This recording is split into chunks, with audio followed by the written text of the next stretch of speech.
শোনো না, বলছি কি, অনেকদিন তো কোথাও ঘুরতে যাই না, ওয়েদারটাও বেশ ভালো রয়েছে, সবাই মিলে কোথাও ঘুরতে গেলে কেমন হয়? হ্যাঁ মা, ও ভালোই বলেছে, চলো কোথাও ঘুরে আসি। হ্যাঁ, চল ঘুরে আসি। কোথাও তো অনেকদিন যাই না, সবাই মিলে একটু ঘুরেই আসি। ঠিক আছে, তাহলে তোমরা ডেট ঠিক করো কবে যাবে, আমি তাহলে মাকে একবার ফোন করে জানিয়ে দিই। আবার তোমার মাকে নেবে ঘুরতে? আমরা যাচ্ছিলাম, সেটাই তো ভালো হতো। হ্যাঁ মা তো ঠিকই বলেছে, আমরা যাচ্ছিলাম, ছাড়ো তোমার মাকে নিতে হবে না, চলো আমরাই ঘুরে আসি। আমি তো বাইরের কাউকে বলিনি, আমি তোমার মাকেই বলেছি। আর তোমার মা যদি যেতে পারে তাহলে আমার মাও যেতে পারবে।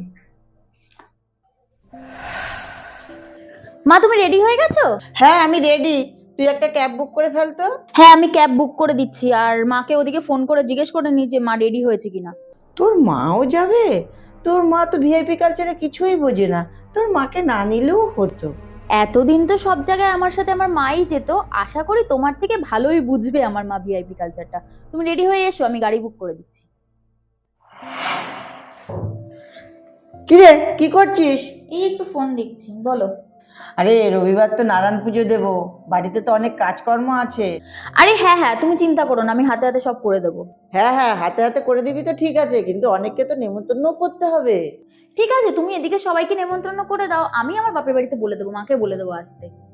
আমাদের বাড়ির পুজো, আমাদের বাড়ির লোকজন থাকবে, আমার বাপের বাড়ির লোকজনদের বলবো, সেখানে আবার তোর মাকে ডাকার প্রয়োজন আছে?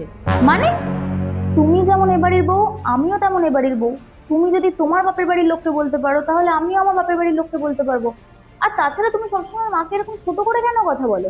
আমি তোমাকে এবার শেষবারের মতো বলে দিচ্ছি, এরপর থেকে যদি আমার মাকে ছোট করে কোনো রকম কোনো কথা বলো, তার ফল কিন্তু ভালো হবে না।